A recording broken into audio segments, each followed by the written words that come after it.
So this is definitely using the mind to control neurochemicals to give you more intensity, focus, and time to perform. And you think about the whole thing all at once, it's overwhelming, and your adrenaline will quickly peter out. The key is to self-dose that dopamine release when you hit milestones. So it's like, okay, I'm going to write 800 words. You write 1-2 words, you start getting distracted. You're like, I hit 2 words. I got to put my hand back on the rung. You get a third word. It's about rewarding the effort process of having your hands on the ladder. You should tell yourself, I'm still on the ladder. I'm still on the ladder. I'm grabbing rungs and I'm going up the ladder. That's what you reward. And this is definitely using the mind to control neurochemicals to give you more intensity, focus, and time to perform. So the reason this works is because you can't just be in sheer output all the time. And people who are very high performers know how to leverage this. It's quiet. It's often completely covert, but it's the opposite of allowing those negative thoughts in that are depleting. So the key is, I have a good buddy from the SEAL teams. He's out now, so I'm comfortable giving his name because he's doing some really interesting work. His name is Pat Dossett. And he always says, it's about moving the horizon. You got to step that horizon. And when you hit those milestones, you got to self-reward. In fact, I speculate, and because I haven't done it, but I speculate that the BUD/S screening process, of course, everyone who shows up is gritty and resilient and determined. Some guys even get the Triton tattoo before they go, right? Everyone believes that they're going to not quit, but a subset of people don't. It's a very small subset. And from my understanding and a lot of discussion, I hypothesize, I don't know for a fact, that it's this ability to move the horizon, this ability to self-reward, because what you're doing is the people who can do that are giving themselves the opportunity to continue to perform. They keep that noradrenaline right below the quit reflex, or they push it back down. They're doing this all the time. They're not just, I quit. Because everyone says they're not going to quit. But at least in that example, like in Coronado, like 85% plus quit. So it can't just be grit, determination, and resilience. So learn to dose dopamine mentally. You'll get it from extrinsic rewards. If someone comes along, we can do this in teams too. You can give someone a pat on the back or a shoulder and be like, good job. That's amazing what that can do for us. And it's neurochemical. The other chemical system that's really powerful to leverage is serotonin. Serotonin is Mother Nature's reward system for all the things that you have and are not outside your immediate experience, meaning you don't have to put much effort to get them. So overlooking serotonin is a foolish mistake, and high performers know how to leverage serotonin. When I say high performer, I could be talking about mom, dad, like raising kids, whatever, it's not just about sport. Here's how it works. Mother Nature made reward mechanisms that tell our body and brain you are safe, you have the resources you need, and you can get back out there and work. And so those resources come from gratitude is the simplest one. A gratitude practice does not have to be love and kindness meditation. No disrespect to the hippies who like love and kindness meditation. But look, I grew up in like skateboarding community, punk rock community. Like if I was talking about love and kindness meditation, some of my friends are going to laugh at me, and my science friends would 5 years ago would have been like, that's great. That sounds really squishy. But now we know from studies, brain imaging studies, that people who practice gratitude, who just sit there for a couple minutes and just think, I'm breathing. I have air. I have family. I have food. Maybe your family's difficult, but like you're actually alive enough to be able to engage with those difficult family members. It causes the release of serotonin, and serotonin allows the reward systems of the body that keep us still to feel like, okay, I'm replenished. I can lean back into action. So gratitude is one. I love my dog very much. So I, like appreciating him. He's getting towards the end of his life. Those kind of feel good things that you feel in your body and mind, those reset your immune system. They reset the dopamine system. And so what you really want to do is learn how to go dopamine, noradrenaline, serotonin. Learn how to sleep, right? Learn how to rest, be in gratitude, be in full getting after it phase. And sometimes you're doing this on a time scale of like second to second, minute to minute. And so I always say gratitude is not complacency. Gratitude is the refill of your tank. And if you're not into the sort of gratitude thing, even just taking a moment to just reflect that you have access to certain resources and that you're lucky, blessed, whatever your internal dialogue is, doesn't really matter. Whatever language you speak to yourself, that's what's going to work best. And this is so important because when you look at people who are hard driving for years and years and years and then crash or their relationships crash, they haven't balanced these two reward systems. And so I encourage people to have a practice. I tend to do these things throughout the day in very short microbursts. So like right before I eat, I do, I say a token of gratitude that I have access to resources. And I don't know, it makes me feel good and I enjoy my meal, whatever's going on there, it works. And there's data to support that as well. And then the final, I said 4 horsemen of neurotransmitters and neuromodulators is acetylcholine. Acetylcholine is what allows us to focus. It's what brings that attentional spotlight in like this.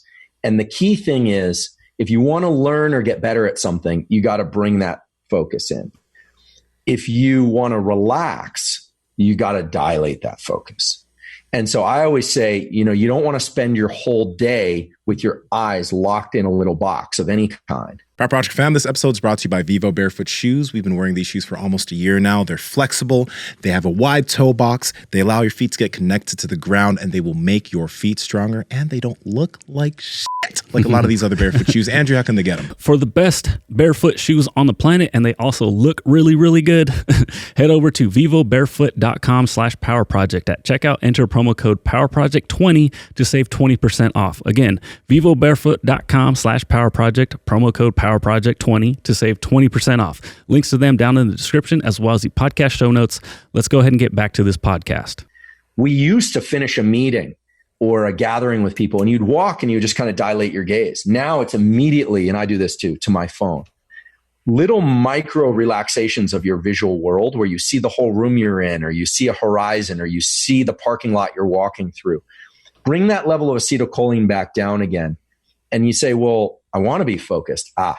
But the height of that peak, I'm going to sit back here so it shows the height of that peak of acetylcholine that you can bring your set, your conversation, your learning, whatever it is that you're trying to build, that height of that peak is going to be inversely related to how much you've been able to bring that peak down when you don't need it. In other words, don't spend out all your acetylcholine on trivial little things all day. In between a meeting, take 2 seconds, maybe 30 seconds, just dilate your gaze, open up your view, try and see a horizon. The best way to do this is just kind of see far into the distance and then go back to work. What you'll notice if you start learning to do these things of toggling back and forth is that when it comes time to sleep at night, or when it comes time to really fully engage, you're going to have much higher levels of engagement and you're going to have much better rest and sleep. That's just the way it works, because what you're learning how to do is, when I think about it kind of like a seesaw, I think of like what you're learning to do is you don't want that hinge in the middle to be too tight. You don't want to be like, go, go, go, go, go. I can't relax. And you don't want to be like, I'm exhausted. You want to be able to ride that hinge across the day. That's what makes you effective. Like when you walk in the gym, and I'm making this up because maybe it's like some fist bumps and some hellos and stuff, but you're there to do a job, and because you're a professional, how to narrow that focus in that regime. Most people get really good at doing this in 1 or 2 regimes of life, but there's great utility to learning how to do this while being with family. Sometimes you want to be at the picnic and you just want to zone out, let it go so that then you can bring it back in. There's a time to disengage, and the phone has created an additional problem. So when people say the phone is dopamine, the phone isn't dopamine. What you're getting there, and this is kind of tricky, is you're getting sometimes serotonin. I go on Instagram to see my friends because I don't see my friends anymore. I'm either in my lab or I'm, in quarantine or whatever it is. I don't see so it's social. It's not dopamine, it's serotonin. Now, sometimes there you get the adrenaline thing going. It sucks you in, and you're playing a game now where you're getting gamed, I should say, where you're getting pulled in down that stress circuit and your eyes are going like this. So it's good to kind of dilate out. And then last thing I'll just mention, sorry, this is becoming a little lecture-like. I prefer dialogue, but I'll just, because I want to make sure I say this. The hormones associated with serotonin are mainly oxytocin. Okay. That makes you kind of calmer, want to stay still, helps you sleep. In extreme forms, it's prolactin, which is really around like, forget your goals. It's all about the babies. That's what prolactin is for. It's like, forget, you know how some people get kind of softer when they have babies? That's actually, males actually have a prolactin release associated with having new kids in the house or new babies. It's through the nose. It's a pheromone effect. Dopamine and testosterone, they are best buddies. They hang out like this. And the reason when dopamine levels are high, testosterone levels are able to remain high. Testosterone, as we all know, gives a kind of buoyancy to the nervous system. It allows you to be more in that center of mass forward kind of mode, right? Serotonin is what we need to do in order to not ever be back on our heels, to remain somewhere between flat-footed and forward motion. And so hormones are the way that are the modulators that modulate the neuromodulators. And so this is why like a brief period of competition is a great way to release dopamine and testosterone. We know this. Duncan French, actually, he's head of the UFC Training Center, did his graduate thesis showing this. If you go into a high adrenaline mode for 10 to 30 minutes, there's an associated testosterone increase. Keep that up for, 40 days and you're going to see a depletion, right? Unless you're really careful about your rest. So anyway, sorry to run long on that, but I've been excited to have this conversation, especially because you guys have the fitness background. I know you speak the language of hormones and neurotransmitters, and the mind element to this stuff has just, I think it's been something that's been kind of lacking. And I just hope that, people start to realize that their fitness ability, all their goal-driven ability, it relies on also having these periods of rest and learning how to be a good rester, a good sleeper. You got to learn to be a good sleeper. I get a little irritated when people are like, I can't sleep. Well, what do you do? Like, are you good? Do you train relaxation? Or people say, I think I have ADD. I'm like, do you train focus?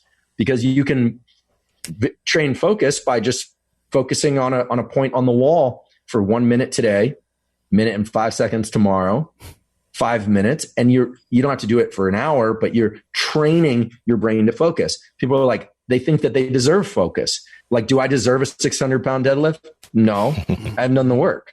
So why should somebody deserve focus? So anyway. Hey, baby. I'm joking. Guys, like, comment, subscribe, and head to the Power Project Discord, all right? I know you enjoyed the video. Speak to y'all soon.